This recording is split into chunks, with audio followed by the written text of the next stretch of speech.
How are you, Evelina? Yeah, I'm okay.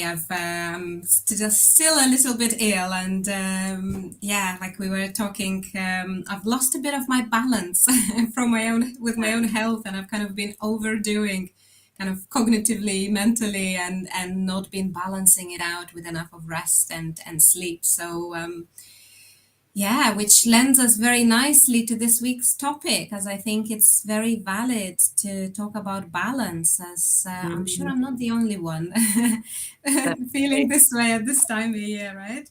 For sure. I think so many people are noticing or trying to counter the excesses of December and the festive season with, we see dry January, veganuary, all of these kind of loads of 30-day challenges with exercise coming up and to sort of try and balance what's happened previously. But I also think that we want to try and extend that attention to balance for the rest of our lives and not just for these Yeah, 2 months of the year.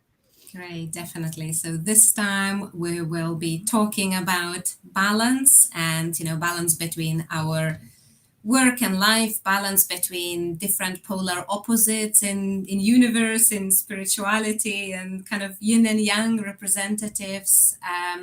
Also looking at it from neurological perspective, looking at balancing our nervous system and looking at the balance between, let's say, sympathetic and parasympathetic nervous system, and also balancing our conflicting needs, right? And some of these needs are quite superficial and imposed by society, but then there are some other deeper needs that come from evolutionary development. And yeah, we will be looking at how we can connect the dots and bring more balance in all of that. So stay tuned and let us know any questions or any comments throughout. We'd love to hear those.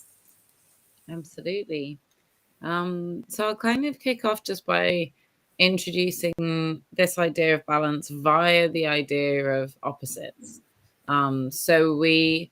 There's so many notions of opposites that come up in this kind of natural force of balance that come up in science, but also in spiritualism and spirituality and a lot of kind of philosophical notions of the world. So I think everyone will, at least to some extent, be familiar with Newton's third law. Every action has an equal and opposite Mhm. reaction. And that's, this idea that when you go to any or any kind of motion, there will be a resistance and an equal motion trying to push something back. And what's interesting is that we see this come up in lots of other areas. So we see it come up in a lot of kind of Eastern spirituality. So, like you mentioned, this notion of yin yang in Taoism, this kind of these two energies. So, one being the feminine, the softness, sort of inactivity and peace and serenity, and the other being this uh, brightness, this energy, this movement, the kind of fierceness and the strength. And, within that yin yang symbol, we see that in each you have the seed of the other. And that lends itself to, or kind of gives a visual representation to this idea that there's always the presence of both, and that we want them to fit together and harmonize and balance each other in mass to achieve good well-being.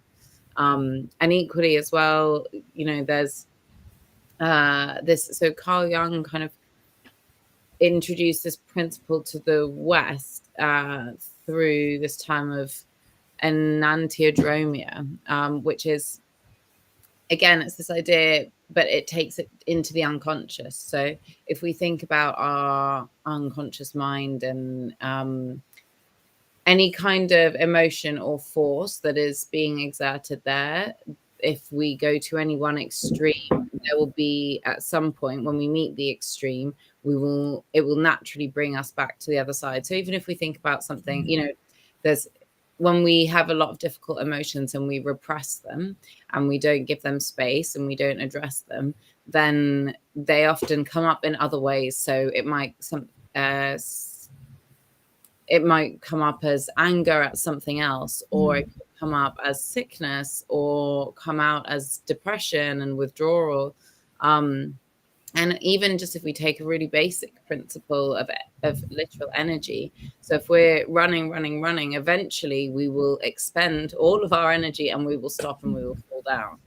Yeah, And and I think the way I'm feeling now, it's a good example of that, right? Of what you are sharing, because I think last couple of years I had quite a difficult time of juggling so many different projects and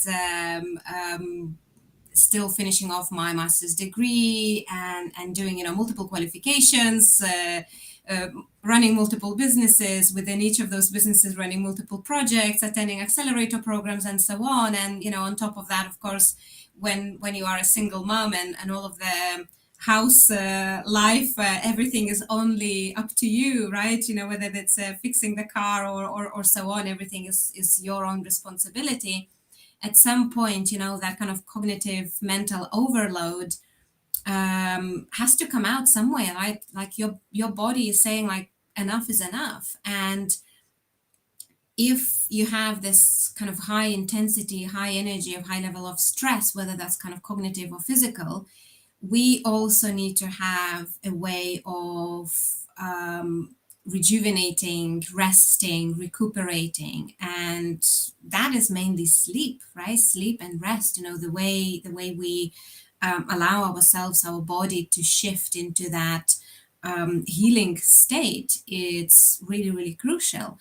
And from my point of view, for example, I also exercise, and when you add physical exercise to the mix, it's great to the extent that it helps to burn some of this kind of extra adrenaline and cortisol.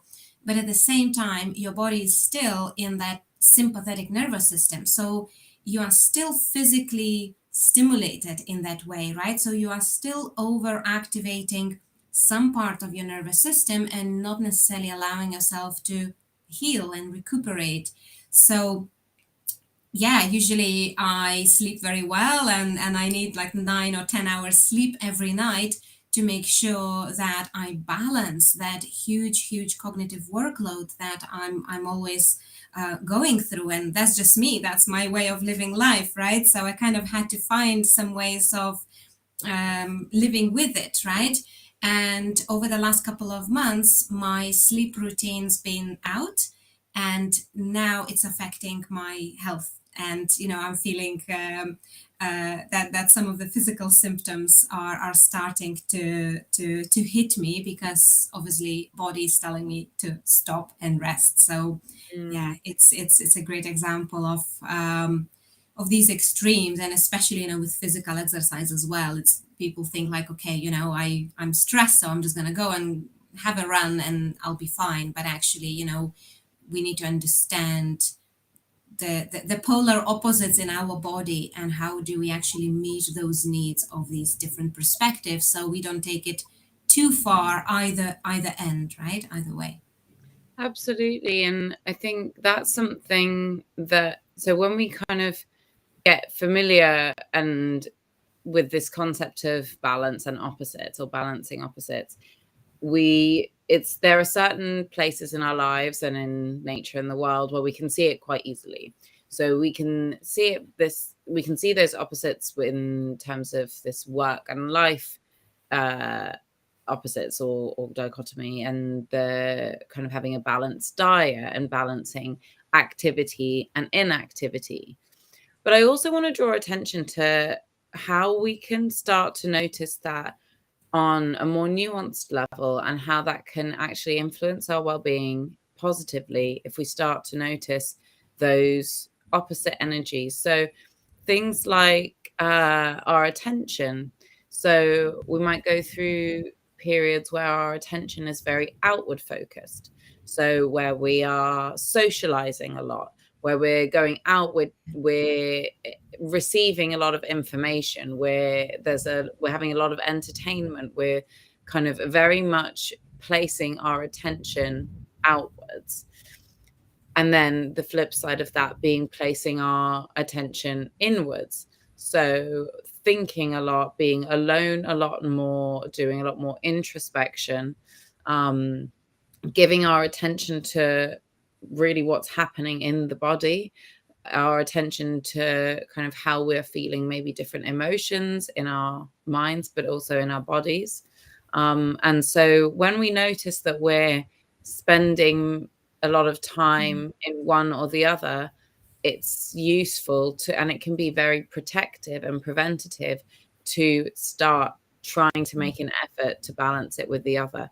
And I think, that happens naturally in our world. So with the seasons, for example, in the summer, it's part of our culture, especially in England, when we want to make the most of the summer, is to go out, be out, do loads of things, socialize all the time. The time just flies by and you don't have that sort of moment to pause and check in with yourself in the same way. And then in the winter, we are a lot more introspective and we slow down and things like that. But there's where we even that socializing in the winter looks differently than in the summer, right? If you think like how meeting with your family in a summer, and how your barbecues or so on look like in comparison to your kind of family Christmas gatherings, right? And there's different energy to it, there is different flow to it, and definitely those seasons have impact on the way we socialize, on how much we want to socialize and with whom, but also this kind of introspection and this kind of outrospection, right? Like how much we want to go out there and connect with the world and explore and meet other people and go through new situations, and how much we actually need to dig in and explore ourselves and reflect on our own inner processes. So it's really, really useful to as well reflect on what do you need right now, what is your body, mind, brain is calling for, craving for, and what are those needs that are not being met, and what process we need to maybe dial up a little bit more, dial down to bring balance and equilibrium more into our body, right? So I'm just gonna post a question here for everyone.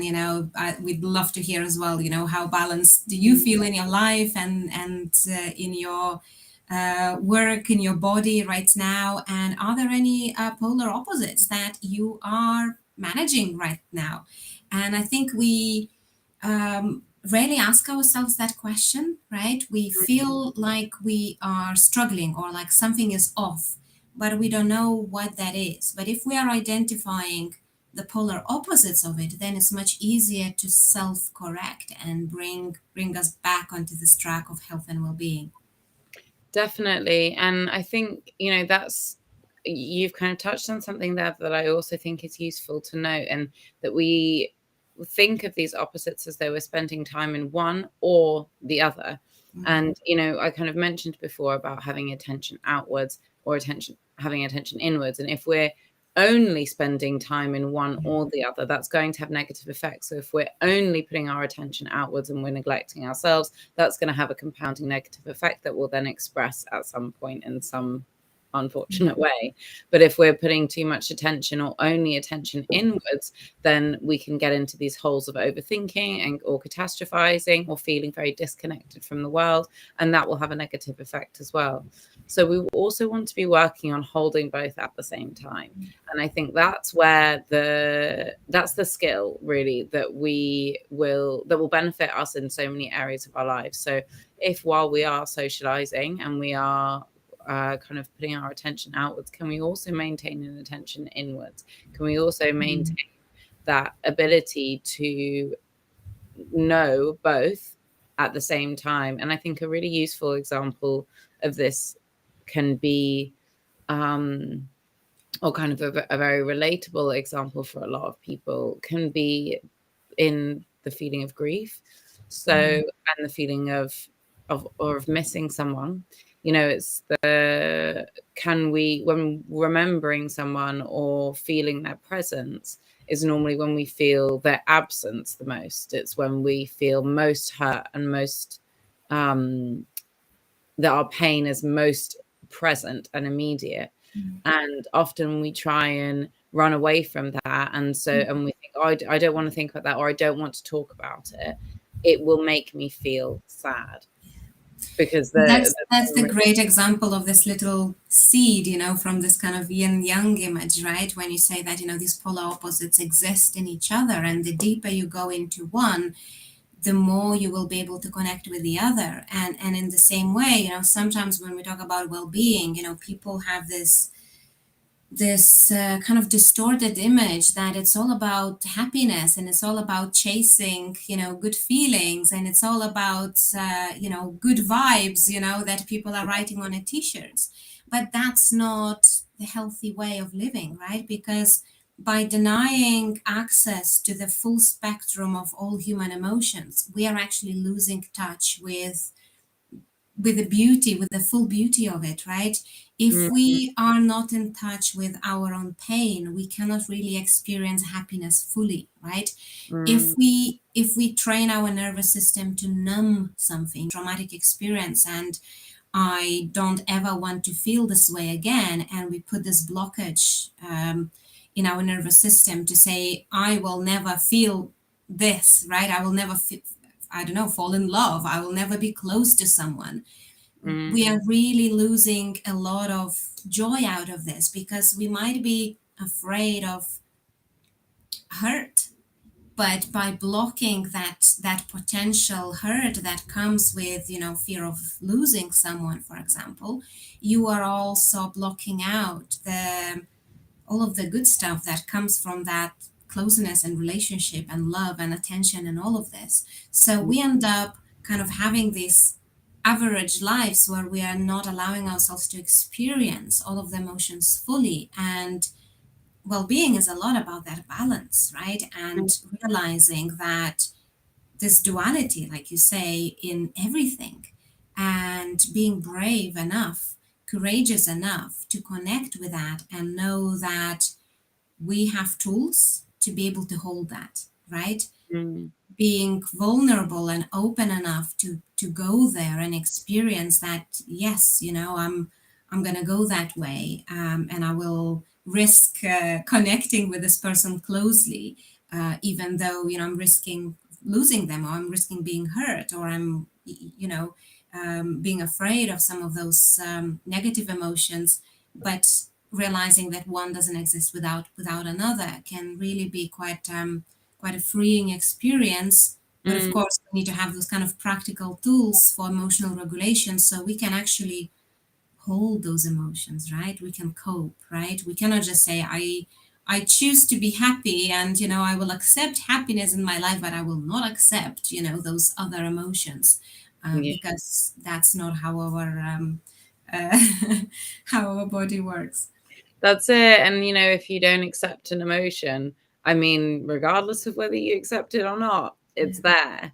And if you push it away and push it deeper, it will come out in another way. And, going with that example of grief, or, as an example, Mm. when if we decide not, or actually, to be honest, any difficult emotion, but when we decide not to attend to it and we push it away, it means we are far, because the opposite force is desperately trying to get us Yeah. to acknowledge that emotion and to give it space.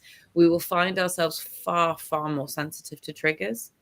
So the more we push Mm. away difficult memories and experiences, the more they will try to come back for us. I think what a lot of people might be able to relate to is, sometimes these things come up in our dreams. So if you're someone that experiences nightmares, it's likely that there's things there that it's your mind is trying to get you to pay attention to. And sometimes we don't know what we're pushing away. And actually, that's why dreams can be a really, really useful insight Yeah. into what the unconscious is trying to do. Yeah. And there's Um, this new theory of dreams and why we dream, that looks at this as a way of processing unexpressed emotions, right? So sometimes you might be angry, but you have an opportunity to shout and vent and speak to someone about it. So you are processing it at subconscious level in some ways, and you're allowing that emotional discharge to get out, to come out of your system. But if we are having some of these thoughts, events, emotional charge in a way that is not being processed, then it is being processed through the dreams in metaphorical forms, and subconscious kind of brain does whatever it needs to do to release that inner dreams, which can give us that window. What is it that I'm not addressing? What is it that I'm not facing right now? And obviously, because it comes in metaphor, it's not always easy to interpret, but it can be a beautiful window into our own emotional system. Mm, And as you were talking about kind of suppressing some of those emotions, I think a lot of people who had past traumas, difficult childhoods, some different traumatic events in their past lives, and they didn't have an opportunity to deal with it safely, it is very common for us to just simply bottle things up, right? Just forget it, just to move on, just forget as if nothing happened. And it's exactly those people who will be having ongoing mental health issues, and physical issues as well. So when we start having psychosomatic illnesses coming out, it's really, when you think, what is emotion? Emotion is energy in motion. And if you block that energy, and now it's not in motion, it's an energetic blockage in your body that affects your immune system, that affects the way your nervous system is working, that affects all of the electrical signals, the way how our nervous system is really triggered to communicate, right? And your hormonal system, your endocrine system. So, of course, those blockages, those emotional blockages, create physical symptoms and illnesses as a result. So it's very, very important to realize that we need that balance. We need a way to kind of bring that charge out. And yeah, dreams can be wonderful way of looking into it. So it's great, Valentina, that you are reflecting on this as well.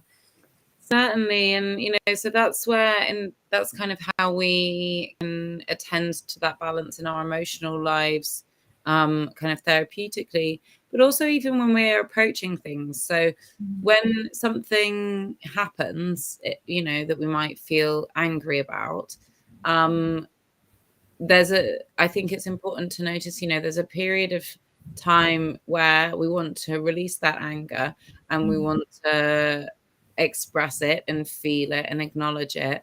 And then there's also a point at which we might want to introduce the opposite. So might want to introduce the counter. So softness and a love and a gratitude to counter that. So as an example, I mean, I just found out this morning that my bike got stolen from my garden, which immediately I was really sad and angry and frustrated and stressed out. And, after a period of kind of obviously trying to do all of the practical things as well, and just being angry about it, and sad, I kind of thought, okay, so I've experienced those emotions. What's the counter to that? So that's my perspective and my experience. Someone has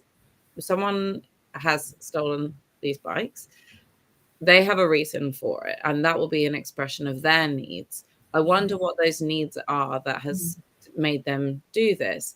And I'm not saying that it's a just thing or it makes it okay, but what it does is it just takes me out of that immediacy of anger and allows me to bring in a little bit of a balanced perspective, to zoom out. So I'm not just looking from the immediacy of my experience, but I can see the bigger picture. And that does help with gaining a bit of clarity, but also gaining a sense of groundedness and stability when you're in emotional turmoil. And something else that I think is quite a useful, or another setting that's quite useful to try and bring in that sense of balance, is when we're sort of approaching anything, and it's a very popular and common one is control and lack of control. And the more we feel a lack of control, sometimes the more we try and hold on to control. But the more we try and hold on to control, the more the lack of control will come and meet us. And so understanding and noticing when we're being perhaps too firm or too rigid in the way we approach anything, really. I mean, even things at if we're trying to look at problem solving or having or idea generation in work, for example, there's this seriousness versus this playfulness. There's the rigid thinking, there's holding on to our principles, using what we already know and seeing that as unchangeable. But then there's also the playfulness and the flexibility. So having creativity, exploring new territory, using our imagination. And we want both of those things. We want to have some boundaries and we want to have some rigidity to give structure, but we also need to have that flexibility to explore new ideas and go into new territory. And that kind of leads me on to a little bit, Evelina, I wanted to ask you. So you mentioned this kind of exploration earlier, and I know we've talked before about kind of also in order to do that, we also need to have this balance of security, and is it affiliation, the sort of C of well-being? Yes, I think, definitely there's a lot of needs there that we have, and it's so beautiful for you to reflect on kind of your, even experience this morning of, having had bikes stolen. And, as you messaged me in the morning, it's like, oh, I cannot do the call today. I need to do all of this. And then, a while after you like, no, it's all okay. It's all good. Right. I've done what I can now. Right. And this was a beautiful example of, coming back to yourself and rebalancing yourself and still, showing up and doing the right thing instead of just kind of being lost in that anger, frustration, and, and then that affecting everything else that you wanted to do in that day. Right. And also, I really like, the way you reflect on connecting with the other side, right? What are these needs and intentions of the other person who maybe inflicted this pain onto me, right? Because it's so easy to get lost into this neediness of I'm hurt and I'm a victim.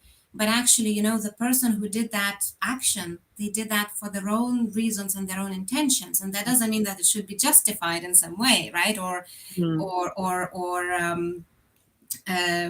kind of forgiven easily in that way, but at least it kind of allows us to release that negative energy that we're holding on, because at the end of the day, nobody else will be hurt more by your anger than you, right? That anger, frustration has nothing, no effect on the person who has stolen your bike, right? The only person we are hurting is ourselves, right? So, yeah, it's really beautiful to kind of look at that perspective of, what happened that this person responded in that way and they took that action. And especially as well, when we look at relationships, it's very easy as well saying like, this person did something to me, they made me feel this way. But when we look at their needs and their perspectives and from where this action came from, it gives us a lot of understanding and kind of connection to bring that balance back and equilibrium into our body, into our relationships, into, even kind of work and life needs, right? And yeah, and what you touched on, there's this things that I've been working on is to do a lot of research on understanding evolutionary human needs, right? And understand how we have evolved to act, how we have evolved to satisfy our needs. And there are quite a lot of theories, if you look at, things like SCARF model, there are even like Maslow's hierarchy of needs, which is like the very basic oldest theory of needs, and there's obviously a lot of criticism of them as well. And I wanted to simplify it and use it to illustrate the latest research of the neuroscience in the way how a nervous system goes towards or away from things, right? So we kind of wired to go towards our goals, towards our motivation, and away from that pain and so on. And there is this balance in the middle, right? So when we look at those needs, what are those needs that we are looking at? So I'm just going to type here. So we're looking at the concept of what I'm building and talking about is the C of human needs. And those those letters stand for safety, exploration, and affiliation. And then there are smaller sub needs within that in how exactly we meet this bigger category. But by making it very simple and by making it into kind of three main categories, streams of our needs, it's very easy for us to remember and it's very easy to categorize them. So when we look at safety, it's really manifest in our daily life as stability, security, routine, familiarity, sameness, right? So we want to know what's going to happen tomorrow. We want to be confident in our resources that we have and the predictability of the situation. We want to have level of control, and if we have control, it's up to us what will happen, right? So it gives us that psychological sense of safety. So there are physical and psychological aspects of it, but there are also aspects of it that reflect on kind of past, present, and future modalities of it. So when we think about familiarity and safe spaces and environments that make us feel safe, it's a past concept that says, I've been here, so I know what's going to happen. I can recognize the situation, right? Or other way around, right? If you've been in a dangerous situation and now the little trigger will send you on this emotional roller coaster, and what is happening, for example, in trauma, in PTSD. Now it says, I've been here, I know what's going to happen, the worst thing's going to happen, and your body is responding accordingly, right? So that's kind of this past element built on what we already know. There is the current aspect of it, and then there is a future of, I know what will happen. I have expectations. I know that tomorrow I will still have a job, I will have food on the table, I know how my daily routine will look like. So all of those things give us kind of physical and emotional safety. So that's for S in the C of human needs. And when we look at exploration, now that is a complete polar opposite when we're talking about those polar opposites, right? So on one hand, we want routine, stability, familiarity, sameness.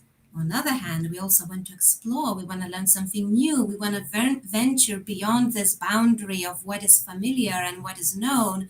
And what else is there? What else can I find there? And, our curiosity, our hunger for travel, our want to express and kind of tell stories to others to inspire them to travel and go on their own journey, right? So there is this exploration again in this kind of physical and emotional aspects, wanting to grow, wanting to be better, wanting to challenge yourself out of that comfort zone and venture into the unknown. And again, you cannot do one without another, right? And that's why, for example, people who are homeless, you say, oh, but why can't you just take on this new challenge and do something new with your life and try this new skill and learn, and maybe you will get a job and you will be given opportunities.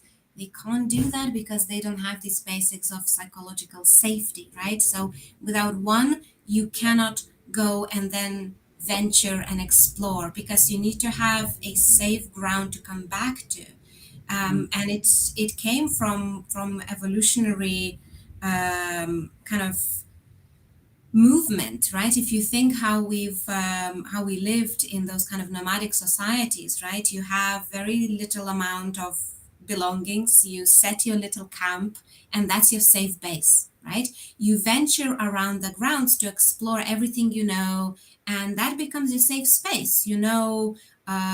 Where you can go back, where to find food, where to find water, but there's only that far that you can go until you can come back home to your safe base, right? And anywhere beyond those boundaries, now it's unknown. You don't know what's there.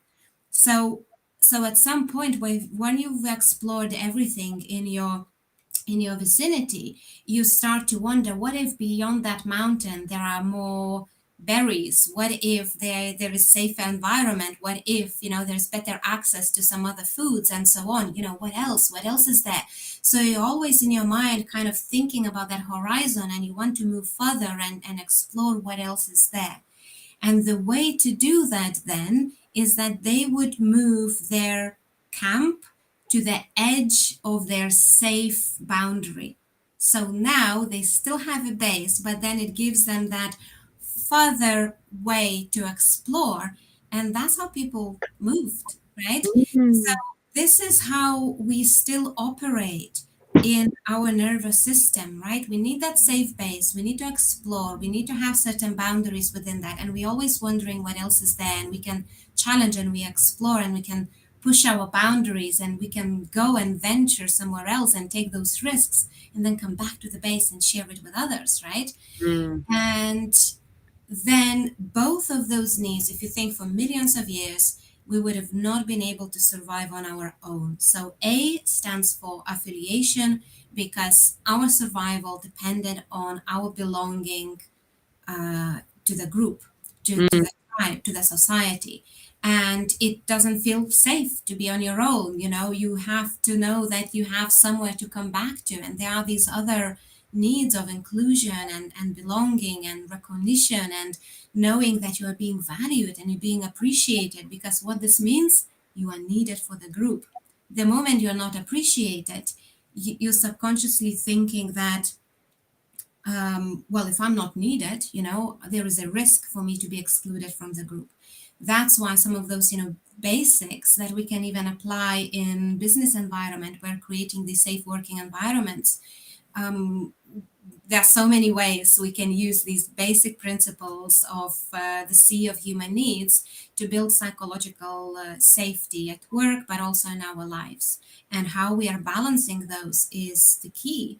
And very often, a lot of our fears and a lot of our needs are coming from imbalances between the two, right? We are overdoing trying to meet some specific need, and it comes out in some even mental health issues. When you think of things like hoarding, right? You're collecting too much of stuff. It gives you security of, I have something, I'm in control. Or, you don't want to venture anywhere else, and you have that fear of just staying in your own home. Or, anxiety when you don't actually know what's going to happen tomorrow, and you're always imagining the worst case scenario. So all of those needs taken to extreme, when they are out of their balance, of their equilibrium within that ecosystem, will result in some sort of psychological issues, mental illnesses, physical health issues, or just overall kind of unhealthy relationships, unhealthy attachments, and kind of neediness, vulnerabilities in our work and life, when we are triggered by certain things where, it's really just some of our inherent needs that are not being met, or maybe we're not meeting them in a healthy way, and there is something else in the system that's trying to self-correct, which then creates some of those symptoms. Yeah. Certainly, and I think that's where you picked up on there is in our relationships. I think that's another really tangible example of where we can introduce this balance actually to protect our relationships. And so, I think this is romantic relationships, but also work relationships, personal relationships. We want to be able to marry the dependence with the independence. And we want to be able, and the having and the wanting. I think Esther Perel talks about this really well when she talks about desire in romantic relationships. And when you've been in a long-term relationship, you might have so much stability, it's ridiculous. You might, live together, been together for a really long time. You might be married, so you're legally bound. You might have children together, and that creates a lot of necessity for routine and stability. And then that can mean that the desire, the exploration, the excitement lacks. And so we want to maintain this attention to both. So we want to, it's this having and wanting. And I think she says something like, desire, what is it? I've forgotten the exact quote. I'll try and and put it in the comments. But it's, it's like love wants to know everything about you and desire wants mystery, something like that. That we want to and those are beautiful examples of this manifestation of this, S and E, the safety and exploration, because on one hand we want that stability, we want to be married, have children, have financial material stability and routine, and know that we belong somewhere. But at the same time, we want to explore, we want to play, we want to, have a little bit of element of surprise and novelty. And absolutely, if either of those is missing in the relationship, it does create, infidelity and a lot of other processes where people are simply not meeting each other's needs or expectations in that environment, right? Because we are we're kind of wired to belong. We're wired to do those things together, and it's incredibly important to work through some of those needs together in that relationship. Absolutely. Yeah. And, that's similarly when we're looking at the workplace. So we want to have the stability of having salary, knowing how to do our job and doing it well, a sense of comfort in the role that we're in. But also we want to be progressing, encountering new things, stretching ourselves, challenging ourselves. And we can think about that as, when we're trying, and similarly with relationships sometimes as well, we can notice this in ourselves as this kind of balance between comfort and discomfort. So we want to always have a level of comfort, but we also always want to have a level of discomfort as well, which doesn't sound like something you want to have, but it is important for our own growth. So growth doesn't come from simply just stasis. It is about going into new territory or pushing yourselves in ways that you haven't before. And that's what creates growth individually, but also in relationships. And that growth is part of the new territory that you would be exploring in a relationship, and doing new things, encountering new things together. I mean, we want to have our routines, we want to have that sense of safety and security, and we can go the other way where we're just always doing new things, and you're kind of always seeking a thrill, or you're having these kind of highs and lows, and you kind of never rest in the middle, because that can feel exciting. We can also get attached to that feeling of adrenaline and excitement. And so noticing our own predispositions there is really important. So if you are someone who is naturally predisposed to want to hang on to the safety and the security, then maybe you want to start exploring why that is, and how might you feel about introducing a little bit more exploration and a bit more newness. But also, if you're someone that is predisposed to wanting the adrenaline and the excitement and that feeling of passion, maybe you might want to think about where that's coming from, why you're so attached to that, and how you can introduce the opposite in a way that is going to be productive. And that is in a healthy balance, right? Absolutely. Because I think definitely, the way we learn to satisfy and meet those different needs at psychological level, it comes from very, very early childhood. How we believe, what we believe about ourselves, what we believe about other people, what do we believe about the world, right? Is it safe? Is it dangerous? Are people good or bad? Are you confident or not? Are you able to achieve certain things or not, right? So there's all of these beliefs come from the way you are able to meet those needs in a different situations. And we kind of nearly create our own unique recipe for like a mind map for how we are meeting our own needs, and it becomes our blueprint for our identity, that I am this person, that's the way how I'm meeting those needs for myself. And some of those things can be healthy and some of those can be unhealthy, but they all serve underlying purpose of meeting some of those underlying evolutionary needs for us.